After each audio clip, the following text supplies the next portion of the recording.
अभी हम लोग जाएंगे हमारी इस वीडियो के टॉपिक की तरफ। तो जैसे कि मैंने आपको बोला 10th में आपको 3 तरह के निबंध आते हैं, आपको चॉइस होता है 3 में से एक लिखना होता है। प्रसंग लेखन क्या होता है इसके बारे में मैंने डिटेल पार्ट 1 में बताया है।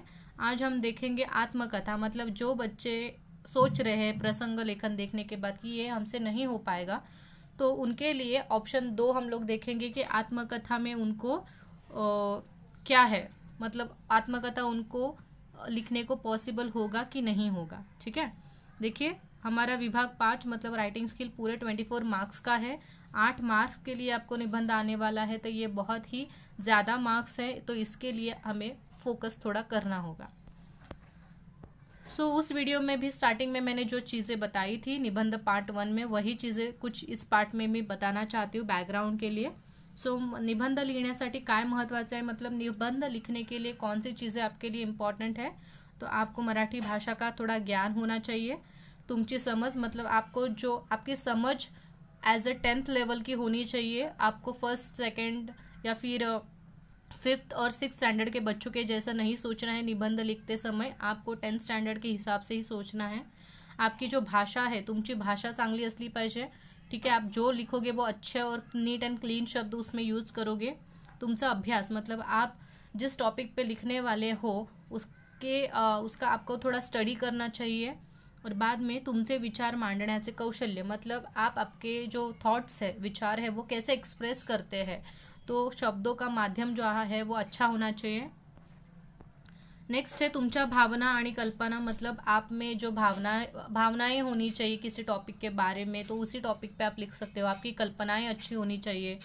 विषयाची मुद्देसूद मांडणी, मतलब आपको जो भी निबंध लिखना है वो पॉइंट वाइज अच्छे से लिखना आना चाहिए। अगर कोई एक पॉइंट भूल भी जाते हो तो उसमें उसको बाद में ऐड मत कीजिए, क्योंकि वो अच्छा इंप्रेशन नहीं डालता है। नेक्स्ट है आपकी जो लैंग्वेज होनी चाहिए निबंध में, वो बहुत ही सादी सिंपल होनी चाहिए। ठीक है, ताकि वो समझे सामने वाले व्यक्ति को। बाद में आपका जो हस्ताक्षर है वो शुद्ध, एटलीस्ट इतना अच्छा होना चाहिए कि सामने वाला उससे पढ़ सके। शुद्ध लेखन, मतलब ये बहुत इंपॉर्टेंट चीज़ है कि आप जो भी लिखेंगे उसमें काना, मात्रा, वेलांटी, उकार सब राइट होना चाहिए। ये मैंने डिटेल में पहली वीडियो में बताया है, पर थोड़ा सा मुझे लगा ज़रूरी कि जो नए बच्चे हैं वो यही वीडियो डायरेक्टली देख रहे हैं, तो उनके लिए थोड़ा सा मैंने यहाँ पे बताया। अभी आगे है नक्की कोणता निबंध निवडावा। ठीक है, ये क्वेश्चन हमारे मन में आता है। तो परीक्षेत दिलेल्या विषयांपैकी तुम्हाला कोणता विषय छान आणि सहज लिहिता येतो तो विषय निवडा। मतलब एग्जाम में आप पहले ही प्रिपेयर कर रहे हो तो आपको पता होंगे कि आपने सॉल्व पेपर या क्वेश्चन पेपर देखे होंगे, तो आप थोड़ा सा सोच लीजिए कि आपको कौन से विषय पे ज़्यादा अच्छे तरीके से लिखना आता है, इजीली लिखना आता है, तो वही जो टॉपिक है वो आप चूज़ कीजिए। ज्या विषयाची तुम्हाला सगळ्यात जास्त माहिती आहे तो विषय निवडा, मतलब जिसके बारे में आपको ज़्यादा पता है वो सब्जेक्ट हमेशा चूज़ करने का निबंध लेखन के लिए। ज्या विषयाबद्दल तुम्हाला सुविचार किंवा घोषवाक्य माहीत आहे, मतलब जिसके बारे में आपको अच्छे सुविचार पता है, घोषवाक्य स्लोगन्स पता है, उसके वही सब्जेक्ट आप चूज़ करिए ज़्यादा से ज़्यादा, थोड़ा इम्प्रेशन बढ़ता है। त्या विषयावर तुम्हाला स्वतःचे विचार मांडता येतात का याचा विचार करा, मतलब आपको खुद के भी थॉट्स है कि नहीं उस टॉपिक के ऊपर, ये भी सोचिए। और मेनली आज का जो हमारा ये वीडियो है, इसका मेन जो टॉपिक है वीडियो का वो है आत्मकथा। जो बच्चे आत्मकथा ये चूज़ करने वाले हैं विषय, तो उसके बारे में उनकी जो भी डाउट्स है, क्वेरीज है, वो यहाँ पे मैं क्लियर करूँगी। बेसिकली सबसे पहला क्वेश्चन आता है आत्मकथा मतलब क्या। ओके, आत्मकथन निबंध म्हणजे नक्की काय असतं, तर ते आपण सगळ्यात पहिल्यांदा पाहूया। एखादी निर्जीव गोष्ट सजीव असल्याप्रमाणे तिचे विचार व्यक्त करणे म्हणजेच आत्मकथन करणे असं होतं। ओके, यहाँ पे ध्यान दीजिए, कोई भी निर्जीव यानी जिसमें जीव नहीं हो। ओके, नॉन लिविंग थिंग है कोई, जैसे कि आपका टेबल है, कुर्सी है, छाता है, तो उनको ऐसे इमेजिन करना है कि उसमें जान है। अगर जान होती तो वो क्या करते, आपसे क्या बोलते। ठीक है, तो ये निबंध बहुत ही इंटरेस्टिंग निबंध होता है। आपको यहाँ पे इमेजिनेशन का बहुत स्कोप होता है, आप कुछ भी इमेजिन कर सकते हो। ठीक है, तो जो बच्चे हैं जो इमेजिन उनका बहुत अच्छा है, वो इस टाइप के निबंध को हमेशा चूज़ कर सकते हैं। ठीक है, सो मराठी मुलांना हेच सांगते की आत्मकथन म्हणजे नक्की काय असतं. तर एखादी निर्जीव गोष्टी, फॉर एक्झाम्पल पुस्तक आहे, पुस्तकाचं मनोगत. मग जर तुम्ही स्वतः पुस्तक असता तर तुम्हाला काय वाटलं असतं याबद्दल तुम्हाला कल्पना ज्या आहेत तुमच्या त्या व्यक्त करायच्या आहेत. म्हणजेच निर्जीव गोष्ट सजीव असल्याप्रमाणे आणि ती गोष्ट आपण स्वतःच आहोत असं समजून जर तुम्ही निबंध लिहिलात तर तुम्ही खूप छान निबंध लिहू शकता इथे. दूसरा जो प्रकार होता है आत्मकथन का, यहाँ पे मैं वो एक्सप्लेन करती हूँ. आत्मकथन याला इतर कोणते शब्द आहेत, मतलब आत्मकथन इसको अलग अलग शब्दों में भी बयां किया जाता है, जैसे कि मनोगत, कैफियत, आत्मनिवेदन आणि आत्मवृत्त. ठीक है. सो जैसे कि शेतकऱ्याचे आत्मवृत्त. तो यहाँ पे आपको ऐसे इमेजिन करना है कि आप खुद, यहाँ पे देखिए, यहाँ पे शेतकरी लिविंग बीइंग है, सजीव है, पर आपको क्या लिखना है, आपको शेतकरी के बारे में नहीं लिखना है. तो आप खुद शेतकरी हो, आप खुद फार्मर हो और आपको क्या टेंशन है ये आपको यहाँ पे लिखना है. ठीक है. आत्मकथन का मतलब आप खुद वो हो, वो इमेजिन करो. फॉर एग्जाम्पल मी पंतप्रधान झालो तो आपको यहाँ पे खुद को पंतप्रधान इमेजिन करना है. ठीक है. और आपको लिखना है कि आप क्या करोगे, आपके साथ क्या होगा. ओके. ये चीज़ हमेशा ध्यान में रखिए. आगे है, या प्रकारचा निबंध कोणी लिहावा, मतलब इस तरह का निबंध किन्हें लिखना चाहिए, किन बच्चों को ऐसा निबंध लिखना चाहिए. देखिए, बेसिकली बच्चों का सभी का इमेजिनेशन बहुत ही कमाल का होता है. ओके. क्योंकि वो हमेशा नई चीज़ें सीखना चाहते हैं, उनका दिमाग बहुत ही शातिर होता है, बहुत अच्छा अच्छा सोचते हैं जो बड़े लोग बड़े होने के बाद नहीं सोच पाते. ठीक है. उनका नज़रिया अलग होता है देखने का. तो सभी बच्चे इस टाइप का निबंध लिख सकते हैं. पर स्पेशली कौन से बच्चे, काल्पनिक विचार करनारे, जो बहुत ही काल्पनिक विचार करते हैं, कार्टून्स ज़्यादा देखते हैं, इमेजिनेशन, अरे नहीं नहीं ये नहीं होना चाहिए था, वो होना चाहिए था, ऐसे जो एनिमेशन मूवीज़ देखते हैं, मतलब जिनको इमेजिनेशन बहुत बढ़िया लगता है, अरे ऐसा होता तो वैसा होता तो ये बच्चे ये निबंध बहुत अच्छे से लिख पाते हैं. बाद में सेकंड चीज़ है, जो बच्चे भावनाएं होती है, इमोशनल थोड़े से होते हैं बच्चे, जो इमोशंस के साथ फटाक से जल्दी से जुड़ जाते हैं, उनको सुख और दुख के बारे में बहुत सारी भावनाएं उनके मन में हैं, वो महसूस करते हैं चीज़ों को, उनके भावना को, तो वो बच्चे इस तरह का निबंध बहुत मन से लिख पाते हैं. बाद में है, निर्जीव वस्तूंना खूप काही मनापासून, निर्जीव वस्तूंबद्दल ऐसे है, निर्जीव वस्तूंबद्दल खूप काही मनापासून, निर्जीव वस्तूंना काही खूप मनापासून. ओके, ये यहाँ पे थोड़ा सा गलत हुआ है मेरा, मतलब यहाँ पे मैं बताती हूँ, ये पीपीटी में मैं चेंज करती हूँ. निर्जीव वस्तुना भी मतलब जिसमें जान नहीं है उस चीज़ के बारे में भी वो दिल से सोचते हैं. ओके. तो उस टाइप के बच्चे इस तरह का निबंध लिख सकते हैं. मराठीत सांगायचं झालं तर ज्यांना प्रचंड कल्पना करायला आवडते ती मुलं हा निबंध लिहू शकतात. निर्जीव एखादी गोष्ट आहे, फॉर एक्झाम्पल आपल्या घरातला टी व्ही असू द्या, तुमच्या हातातला मोबाईल फोन असू द्या, तुम्ही त्याला इमॅजिन करू शकता.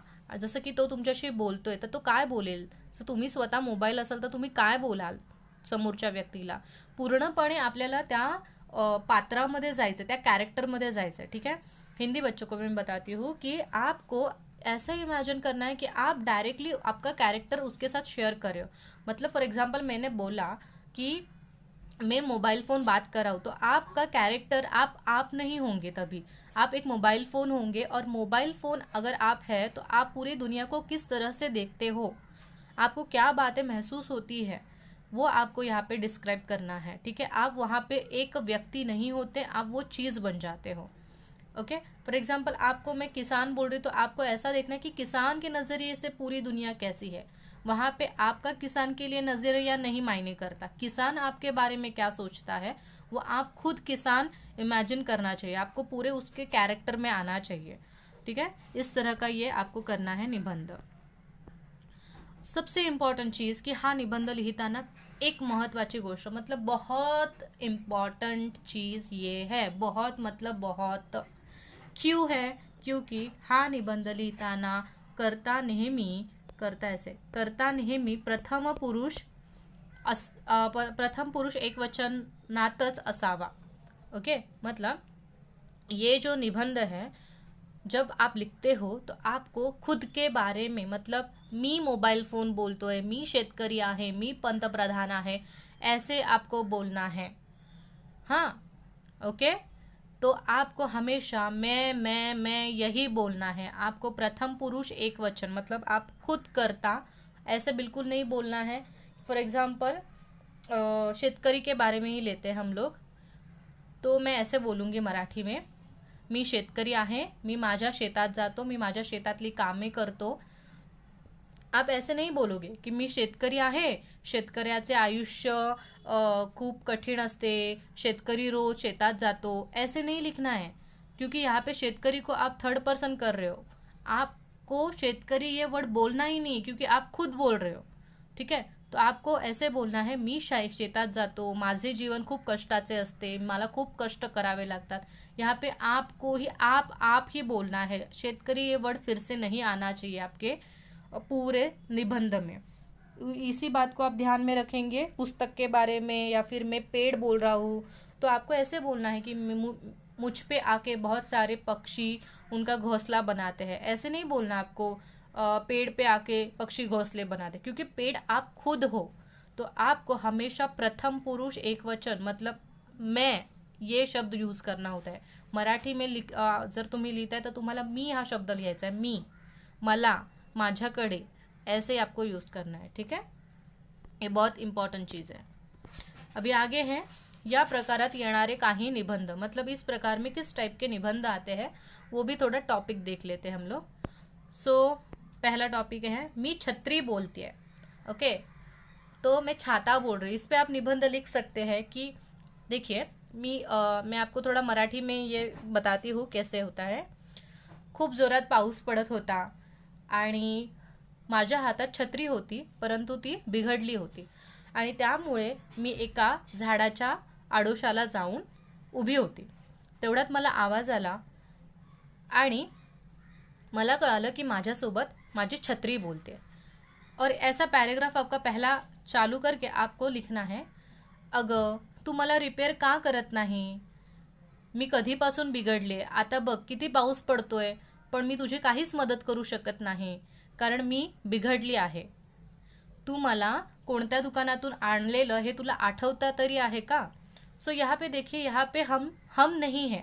ठीक है, मी इकडे एक छत्री आहे आणि म्हणून मी छत्री म्हणूनच पूर्ण माझा पुढचा निबंध चालू करणार। जेव्हा पहिला पॅरेग्राफ पर्यंत आपण थोडं बॅकग्राऊंड देऊ शकतो, ठीक है, पण जसं आपला सेकंड पॅरेग्राफ जो मेन पॅरेग्राफ चालू होतो, आपल्याला इथे मीच असा शब्द वापरायचा है। ठीक है, तो यहाँ पे आपको क्या लिखना होगा इस निबंध में छाते के, तो आप छाते का थोड़ा हिस्ट्री बता सकते हो कि छाते का जन्म कारखाने में हुआ, फिर वो दुकान में आता है, उसको कलरिंग होता है, फिर छाता टूट जाता है, तो या फिर हवा से उड़ जाता है, फिर हम लोग सिर्फ मानसून में उसको यूज़ करते हैं, बाद में उसका यूज़ ही नहीं होता, तो उसको कैसे लगता है, क्या लगता है। नए नए छाते आते हैं तो हम लोग पुराने छाते बेच देते या फिर किसी को दे देते हैं, तो उसको कैसा फील होता है। तो ये सभी बातें आपको इसमें सोच के लिखनी है। सेकेंड टॉपिक है, सूर्य उगवलाच नहीं तर। ये भी इंटरेस्टिंग टॉपिक है, कल्पनात्मक है कि अगर सूरज उगा ही नहीं तो आपको क्या, मतलब आपको फ़ायदे और एडवांटेज डिसएडवांटेज बोथ दोनों भी लिखना है आपको। और बाद में एंडिंग करते वक्त आपको ऐसे ही बोलना है, नहीं नहीं नहीं, सूरज तो होना ही चाहिए, उसके सिवा कैसे हो जाएगा। ओके, तो सूरज होने के फ़ायदे, और अगर सूरज नहीं हुआ तो क्या डिसएडवांटेज होंगे, वो आपको लिखना होगा। कि आपको दिन में भी लाइट यूज़ करना पड़ेगा, जो कि हम लोग नहीं करते क्योंकि घर पे सनलाइट इजीली आ जाता है। फिर फोटोसिंथेसिस प्रोसेस नहीं होगा तो पेड़ खाना कैसे बना पाएंगे। ये सभी चीज़ें आप यहाँ पे लिख सकते हो।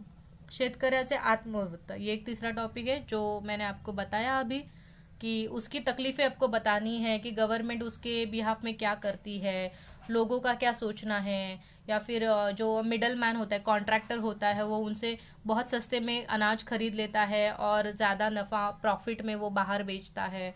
शेतकऱ्या की मतलब शेतकऱ्याची फैमिली, उसका कुटुंब के बारे में उसके जो प्रॉब्लम्स है वो लिख सकते हो।